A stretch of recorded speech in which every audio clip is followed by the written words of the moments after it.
Selamat pagi Bapak, Ibu, dan teman-teman. Perkenalkan, nama saya Andre Kostastyo dengan NIM 26023111584. Mahasiswa program studi komputer science Binus Online Learning.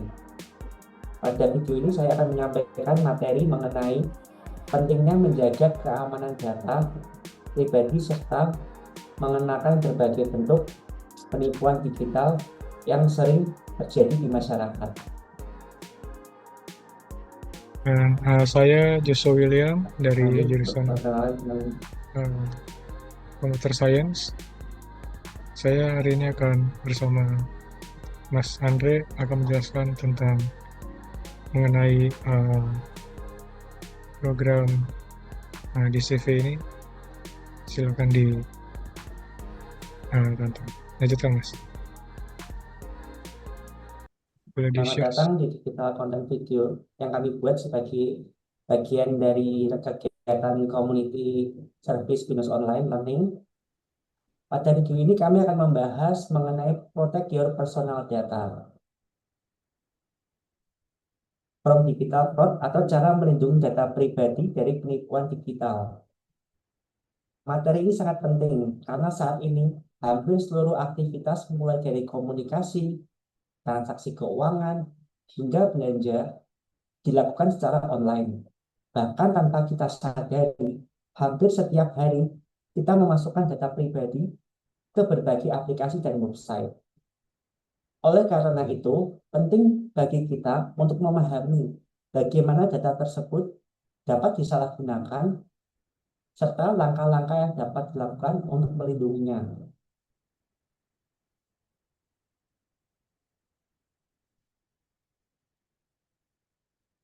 Learning objectives. Pada video ini terdapat 5 tujuan pembelajaran. Yang pertama, memahami apa yang dimaksud dengan data pribadi. Kedua, mengenali berbagai jenis penipuan digital yang sering terjadi. Ketiga, mengetahui bagaimana serangan phishing dilakukan. Keempat, mempelajari langkah-langkah dasar keamanan cyber. Dan yang terakhir, mengetahui cara melindungi informasi pribadi agar terhindar dari ancaman kejahatan cyber. Kami berharap setelah menyaksikan video ini, Anda tidak akan hanya memahami teori mengenai keamanan cyber, tetapi juga dapat menerapkannya dalam kehidupan sehari-hari, baik saat menggunakan media sosial, mobile banking, maupun aplikasi digital lainnya.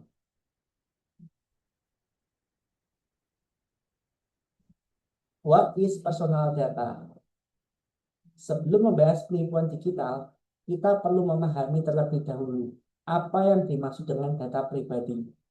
Data pribadi adalah setiap informasi yang dapat digunakan untuk mengidentifikasi seseorang, baik secara langsung maupun tidak langsung. Contohnya adalah nama lengkap, nomor KTP, nomor telepon, alamat email, alamat rumah, password, kode OTP, hingga informasi rekening bank. Seringkali kita menganggap informasi tersebut biasa saja untuk dibagikan. Padahal, jika jatuh ke tangan yang salah, data tersebut dapat digunakan untuk melakukan pencurian identitas, pembobolan akun, bahkan penipuan finansial. Misalnya, seseorang yang mengetahui alamat email dan nomor telepon Anda dapat mencoba mengirimkan pesan palsu yang terlihat meyakinkan. Jika kita kurang berhati-hati, kita mungkin akan memberikan informasi penting tanpa menyadari bahwa kita sedang menjadi target penipuan. Oleh karena itu, kita harus berhati-hati dalam membagikan informasi pribadi, terutama melalui internet. Understanding digital fraud. Digital fraud atau penipuan digital adalah tindak kejahatan yang dilakukan dengan memanfaatkan teknologi untuk mencuri informasi pribadi, uang, maupun identitas digital seseorang. Beberapa contoh yang sering terjadi antara lain phishing melalui email, website bank palsu, SMS penipuan, atau smishing. Penipuan melalui WhatsApp, QR kode palsu, website belanja palsu, hingga akun media sosial palsu. Pelaku biasanya menyamar sebagai pihak yang dipercaya, seperti bank, marketplace, jasa pengiriman, atau instansi pemerintah. Agar korban tidak curiga, karena itu kita perlu lebih teliti sebelum mempercayai setiap pesan yang kita terima. How cybercriminals steals your information. Bagaimana phishing box itu terjadi? Kita akan membahas salah satu jenis penipuan digital yang paling sering terjadi, yaitu phishing. Phishing biasanya diawali dengan pesan melalui email, SMS, WhatsApp yang tampak resmi. Pesan tersebut berisi tautan menuju website palsu yang tampilannya sangat mirip dengan website asli. Korban kemudian diminta memasukkan username, password, atau kode OTP. Tanpa disadari, semua informasi tersebut langsung dikirim kepada pelaku. Setelah memperoleh data tersebut, pelaku dapat mengambil alih korban dan melakukan penyalahgunaan seperti mengakses mobile banking atau akun media sosial. Ingatlah bahwa pihak bank maupun instansi resmi tidak pernah meminta password maupun kode OTP melalui pesan atau telepon. How to identify suspicious message. Bagaimana kita mengenali penipuan digital? Ada beberapa tanda yang perlu kita waspadai. Misalnya pesan yang meminta kita bertindak dengan cepat, penawaran hadiah yang terlalu menggiurkan, alamat website yang tidak resmi, permintaan password atau OTP, banyak kesalahan penulisan, alamat email yang mencurigakan, maupun tautan dan QR kode yang tidak dikenal. Jika menemukan salah satu tanda tersebut, jangan langsung mengklik tautan yang diberikan. Luangkan waktu untuk memeriksa kembali kebenaran informasi melalui sumber resmi. Oke, untuk slide selanjutnya akan dibawakan oleh rekan saya, Kak Joshua. Silakan, Kak Joshua.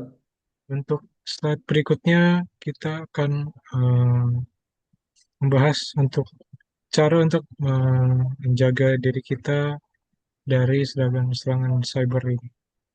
Dan setelah kita mengetahui berbagai bentuk ancaman digital, sekarang kita pelajari cara bagaimana kita melindungi diri kita. Yang pertama, kita harus menggunakan password yang kuat dan berbeda untuk setiap akun. Lalu jangan lupa juga aktifkan fitur Two-Factor Authentication atau 2FA sebagai lapisan keamanan tambahan. Dan jangan pernah membagikan kode OTP kepada siapapun. Dan pastikan sistem operasi dan aplikasi selalu diperbarui agar terlindungi dari celah keamanan. Dan pastikan hanya untuk mengunduh aplikasi melalui Google Play Store atau Apple App Store atau website yang terjamin. Lalu periksa juga alamat website sebelum masukkan informasi penting. Dan selain itu menghindari mengklik tautan phishing atau yang tidak dikenal dan lakukan pencadangan data penting secara berkala. Dan dengan menerapkan kebiasaan sederhana ini, kita dapat mengurangi risiko menjadi korban penipuan digital. Berikutnya, Mas. Ya, untuk step berikutnya kita akan melihat case study atau contoh skenario yang ada. Kita bayangkan seorang bapak bernama John menerima SMS yang mengatasnamakan suatu bank. Lalu pesan tersebut mintakan bahwa rekeningnya diblokir dan minta beliau segera melakukan verifikasi melalui sebuah tautan. Lalu karena beliau panik, beliau langsung mengklik tautan tersebut, kemudian masukkan username, password, dan kode OTP. Dan beberapa saat kemudian, rekening mengalami transaksi tidak dikenal. Kasus ini menunjukkan pentingnya memeriksa sumber informasi sebelum memberikan data pribadi. Dan apabila menerima pesan seperti ini, langkah yang benar adalah menghubungi bank melalui nomor layanan resmi dan tidak memberikan kode OTP kepada siapapun. Lanjut, Mas. Dan ini, stay safe online cybersecurity start with you. Ini adalah beberapa kunci takeaways cara agar kita mengingat-ingat agar kita bisa terlindungi dari cyber scam. Ada 5 hal penting yang perlu kita ingat. Yang pertama, kita harus melindungi data pribadi kita. Yang kedua, berpikir terlebih dahulu sebelum mengklik tautan. Dan lagi-lagi, jangan pernah membagikan password maupun kode OTP kepada siapapun. Lalu, aktifkan juga fitur two-factor authentication. Dan selalu pastikan website kita kunjungi adalah website resmi. Karena keamanan digital dimulai dari kebiasaan kita sendiri. Lanjut, Mas.